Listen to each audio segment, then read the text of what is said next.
Hey guys, I'm super late to the contracts today because I overslept and I had a stream to do, but Area 6 Ruins is today with W as the boss.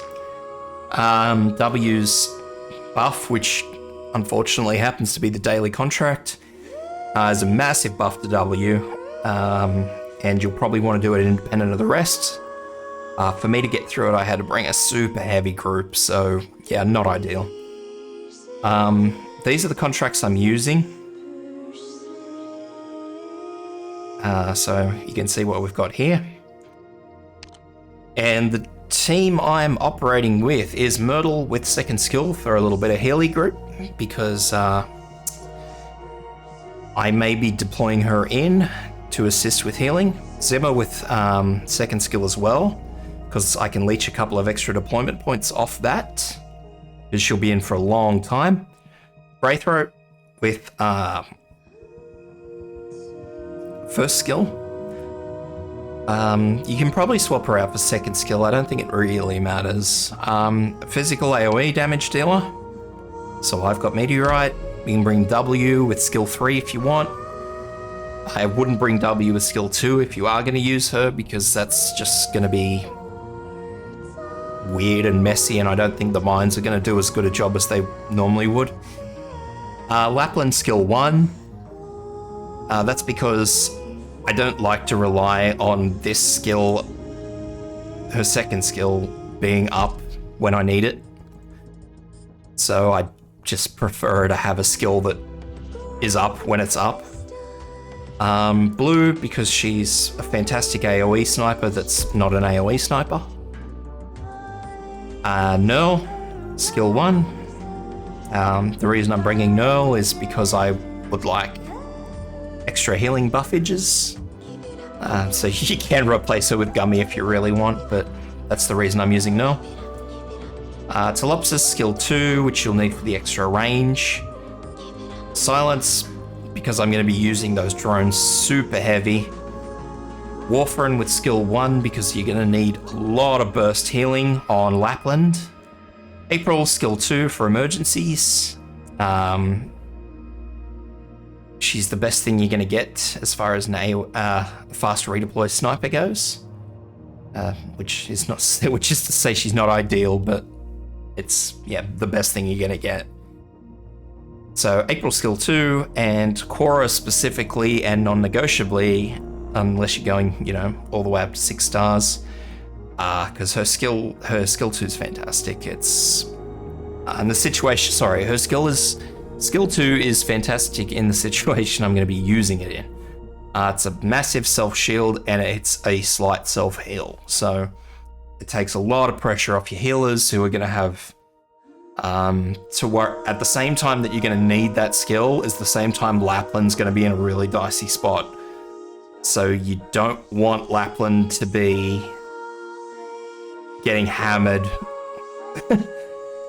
Cora getting hammered, and your healers are sitting there running around in circles like that old school Flamengo meme that I saw years ago when I was playing World of Warcraft.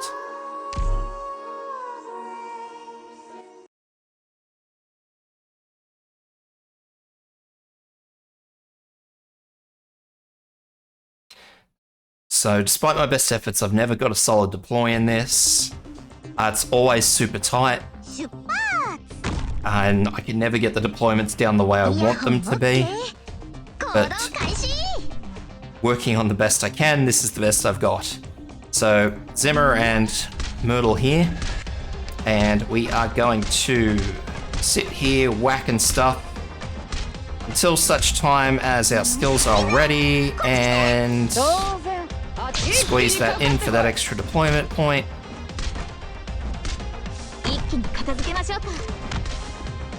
I think so. See, this situation where we've got one that's come through, we're just going to deploy April, and April will take care of it. That was a poor deploy on my end. Don't do that. I left Meteorite's deployment way too late. Way too late. So blue here, Greythroat facing north, Lapland here.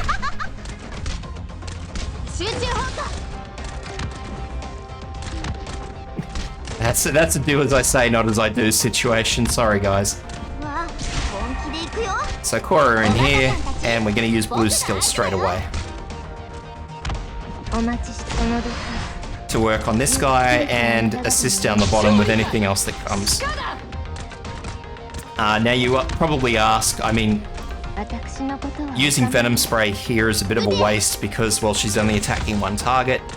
The reason I'm using Venom Spray specifically instead of her first skill or even another sniper altogether is mainly for the end of the whole everything that goes on, where there will be several tanky enemies in the area at the same time, so using her like that is, yeah, what you want. So as you saw, Telopsis went in while I was talking, facing down. And we're just waiting on deployment points for healers now, that's it. So, silence in this way, facing across. That's to keep her out of any AoEs that might happen. And last but not least, we're saving up nicely for our Warfarin to go in.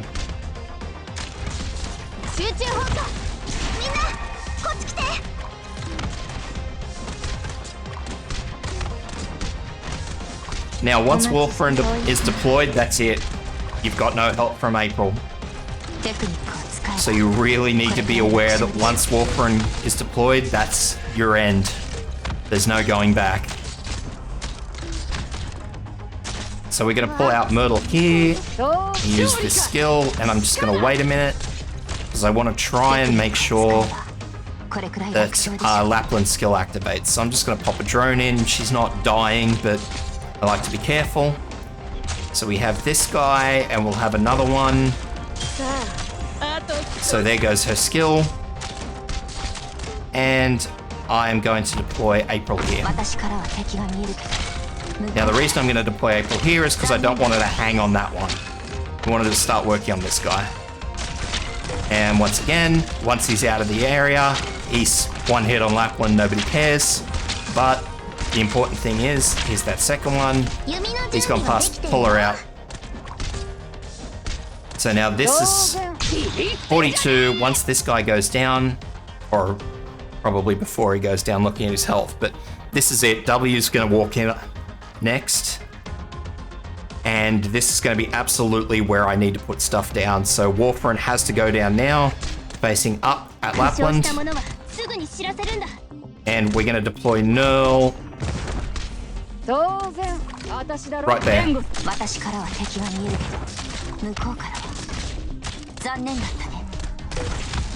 And as you can see, that bomb's gone off on Nerl. I've deployed that drone there for a very good reason. Once that bomb goes off, it's going to hammer Nerl. There's no nice way to put that. It's going to hammer her. She will heal herself, but I do not want to risk her getting hit by something and going down before she and Silence can top her back up again.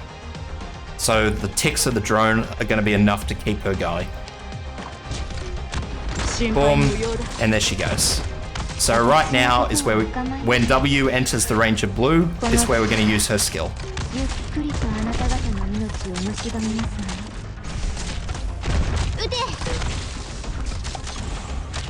So now, as you can see, W started putting bombs on everything. I think that will probably kill Warfarin, which I didn't want. It has, so now we're going to quickly, once the deploy comes up, Myrtle in, sorry. And the reason we're doing that is because of this big group here, which is going to make a mess of Lapland. So now we're going to play Cora by ear. I don't want to use her skill until W starts moving or gets to her. I don't think that's going to be the case. I'm fairly certain that she's going to... Oh, no, she has, that's fine. So now we're going to use Telopsis' skill, and we're going to pop a drone in there, and we're just going to do our best to keep W alive. Lapland alive.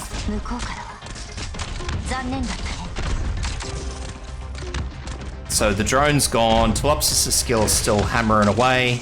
Everything down here looks happy. I'm leaving silence in for the drones. I'm leaving Nerl in for her heal. Her healing buff.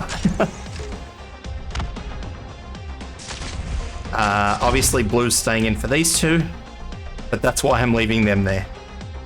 So now this is our last big problem up here. Just for the sake of making sure that nothing goes tits up while I'm looking. There we go, that's done. So away and away, I don't need them. Now, we're gonna deploy our handy dandy fast heal. And I'm gonna yank everything else. Our handy dandy DPS, sorry, not fast heal.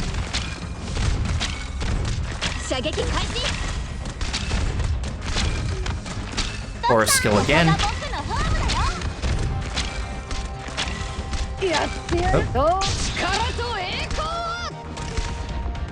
And like, for what it's worth, they were chunking 50% of her life off with one hit, or 30 to 40% of her life off in one hit. Now they're not even taking 10.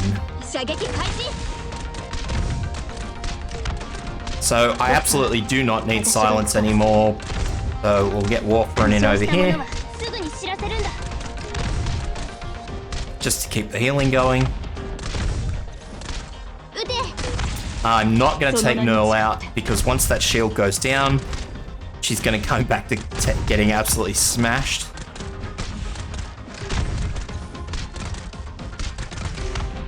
But yeah, now it's just to press that fast forward button and deploy whatever as you can.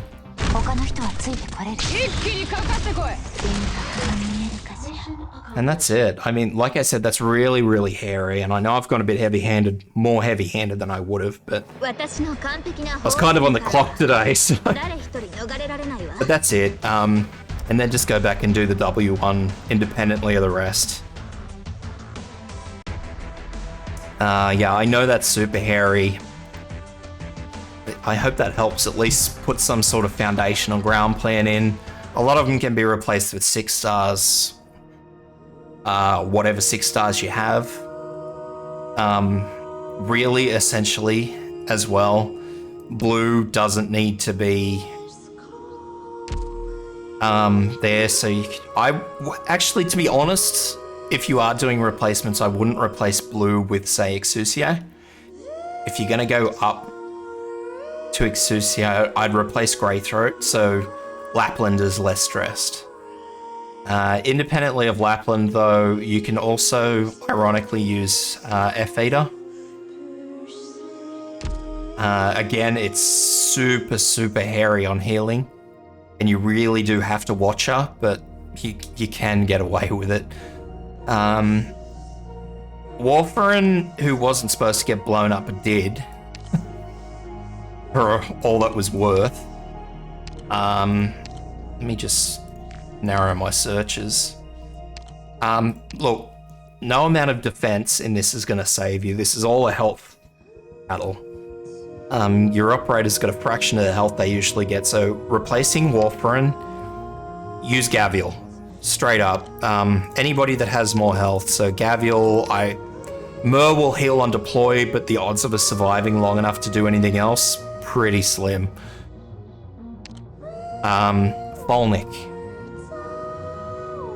Once again, she's not super great simply because of her lack of healing, but at the same token, like, look at the health. The odds of her walking away from one of the bombs are fantastic, so bring her in with skill 2 if you've got her. Everyone's favorite Suzaru, not so great. She's gonna get smashed if she's not in a safe spot. I think those are your real only options. Mer, if you think you only need a single pop-up. Otherwise, bring Gavial or Volnik. The rest, yeah. It's not ideal. So yeah, that's the best advice I can give you as far as healers go. As long as they're out of the way, sweet as. If they're not out of the way, then yeah, you're gonna have problems. So yeah, I hope that helps, guys, and thanks for tuning in. Like, subscribe, and catch me on Twitch. See you next time.